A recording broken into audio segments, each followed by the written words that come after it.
Howdy everyone, Old School Game Collector here, and this is a conversation over coffee. Alright, so I just got in the mail Game Informer's top 300 games of all time edition of their magazine. I've been a long time Game Informer subscriber, and I was excited to get this issue. Look, and the first thing that I want to say is that anytime someone makes a top list of greatest video games of all time, it's just gotta be so extremely difficult. I don't know if you're anything like me, but I would even say that my probably top 5 to top 10 games, they kind of waver seasonally. It just depends oftentimes on my mood or, obviously even when games like Breath of the Wild come out, it kind of radically changes your list. And sometimes it's surprising because I didn't even imagine that Breath of the Wild would change my list, but it did because I think it's quite possibly the greatest Zelda game ever made. It kind of blew my mind. But that's besides the point and a topic for another day. I just wanted to read a little bit of their list, maybe around their top 10, and kind of get your opinions as well to see if you agree or disagree. The truth is, anytime you review anything or make a list of your top favorites of anything, it's completely subjective. It's difficult to be objective when it comes to video games because we all like different genres. We all grew up in different eras. Nostalgia plays a part into a lot of our decisions. At least I know that I'd be lying if I didn't say that it influences my decisions. But all right, their top 10 list, which I think they did a pretty good job on. The cool thing is, if you go onto Game Informer's website, they actually have a reader's choice list that shows, I guess, just kind of a culmination of their readers and their fan base's lists, and they put that together. And I think that top 10 list is really, really good as well. But their top 10, all right, so The Witcher 3 is on here. I'll be honest with you, when The Witcher 3 came out, it was a sleeper hit for me because I had not played the first one. I had not played the second one. I know that's crazy. And I think I saw it somewhere for like dirt cheap and decided to just pick it up and give it a try. And there are not many games that hooked me quicker than The Witcher 3. It absolutely blew my mind. It was one of the few games that, even though I had a gigantic backlog of games to play, I couldn't put it down. I played for hours upon hours, and I did everything you could possibly do in the game, and I still kept playing. Even just to play Gwent was a lot of fun, so I think that's a great choice. The Elder Scrolls 5 Skyrim is number 9 on their list. I'm going to make a whole different video about this game because I've been meaning to for quite some time, because I was very, very late to the Elder Scrolls 5 Skyrim bandwagon. It came out in 2011 and I didn't play it until Christmas break just a few months ago. Yes, true story. I didn't, and I have fallen in love with the game. I've taken a little bit of time off. I don't even remember. I think I might be like level 25, 27 around there, but really, really enjoyed my time with it so far. Number 8 is Red Dead Redemption. I flipping love this game. I remember just being absolutely in love with the story of the game when it came out, and I'm so pumped about the sequel coming out this fall, and didn't care at all that they delayed it because all I could think is they're gonna make it better, and I can't wait to pick up another Red Dead Redemption. Truth is, I've not even been that big of a Grand Theft Auto guy since 1 and 2. Those are 2 of my favorite games ever. 2, it almost defines a lot of my childhood, which could be scary. Maybe that's why I've turned out a little weird, because I liked Grand Theft Auto when I was in like junior high. I'm just kidding, by the way.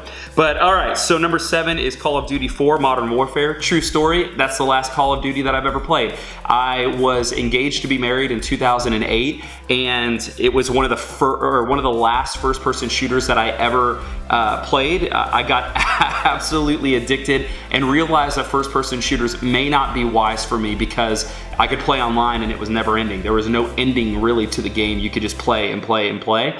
I played so many flipping hours that when I got married, I knew it wouldn't be healthy for my marriage to continue playing that game.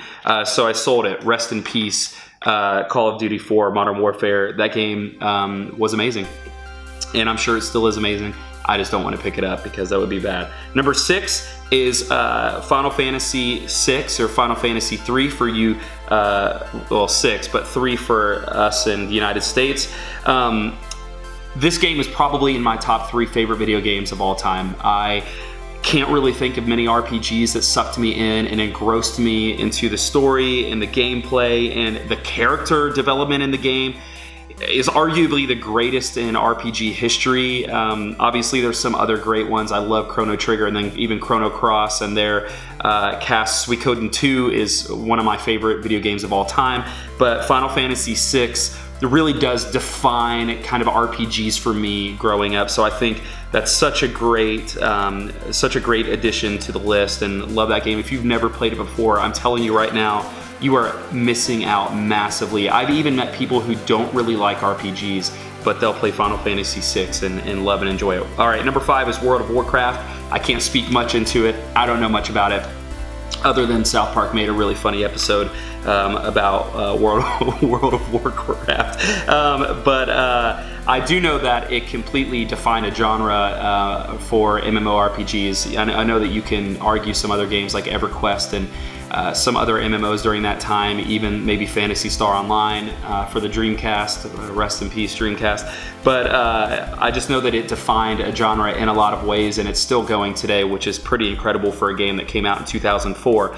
Number 4 on the list is Grand Theft Auto 5. So it's funny, I just posted a picture of Grand Theft Auto 1 on my Instagram recently, saying that I have not played any Grand Theft Auto since number 2. I haven't played 3, 4, or 5, and I know that's blasphemous because people love these games. I just haven't. I really don't even know what to tell you. I just or the reasons why. I just haven't played the games. I really love the over-the-top view, so I really dig that, and that may play into it a little bit. But I know that number 3 in particular really kind of changed gaming. So I'm a little surprised to see 5 above a game like number 3, just because I know that 3 kind of radically changed the franchise, but maybe 5 is unreal. I just haven't played it, so I don't want to speak into it too much. All right, number 3 is Tetris. I totally think that this game should be in the top 5 if you're thinking of games that have changed the gaming industry. It's not my favorite game, but I'll tell you this. My wife will only play a few games. She's not a gamer. It's just not for her. She doesn't really like it at all. But she will play Tetris every day if she could. She loves Tetris. She loves Bubble Bobble, which I do too. I think it's one of the best NES games ever. And she'll play Rocket League with me. And those are really the only 3 games. But Tetris is her favorite game of all time. That's saying a lot for someone who doesn't play games, but she'll sink in hours upon hours into Tetris. All right, so number 2 is Super Mario Bros. 3. You know, anytime I do a poll on my Instagram or social media and I ask about Mario, Super Mario Bros. 3 and Super Mario World are usually the 2 that come back as everybody's favorites. Number 3 obviously radically revolutionized the series and kind of even like the new Super Mario Brothers games, as in like that series of games, not like Super Mario Odyssey, but actual new Super Mario Brothers. A lot of it takes a cue from Super Mario Brothers 3. That was gross. I just burped. Thank you, coffee. I'm also drinking coffee and it's late in the afternoon, which is a terrible, terrible idea because I won't sleep tonight. But there's, you know, we could talk about Super Mario Bros. 3 for a long time. It came out in 1990. One of the greatest things about it is that you could wear the suits. Come on, frog suit, anybody? It was so good.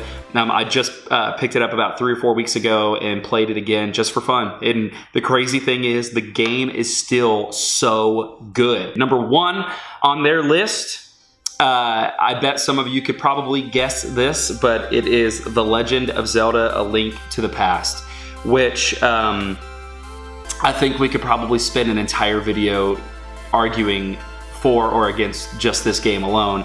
But this would not be number 1 on my list, but it would be very high on my list. I remember being a kid and playing this game and my mind being blown, I mean, just from start to finish, and not being able to put this down. This, just like Super Mario Bros. 3, is another game that I think it holds up just as well today as it did back then. I would argue that even some of those early Nintendo 64 games, where they're kind of polygonal and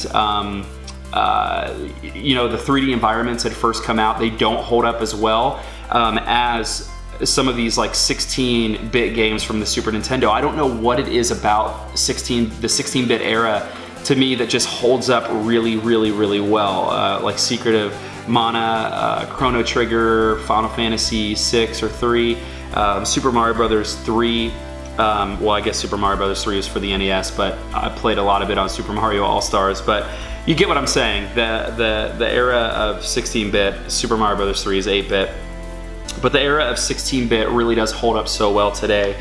I know this may be an unpopular opinion, but I just love Breath of the Wild, and it may be really close to my favorite Zelda game. It's probably a toss-up between A Link to the Past, Ocarina of Time, and Breath of the Wild. I just think there's something really, really special about Breath of the Wild, and maybe it's too new for them to put it on their top 10, but I'm a little bit surprised about that game not being in the top 10. I'd be curious what maybe your top 10 games are. The truth is, I really don't even know if I can make one right now. I don't want to be a cop-out or anything like that. I'd have to sit down and really put a lot of thought and time into it because there's quite a few games that would contend for my top 10 game list. I'd love to hear yours if you have it.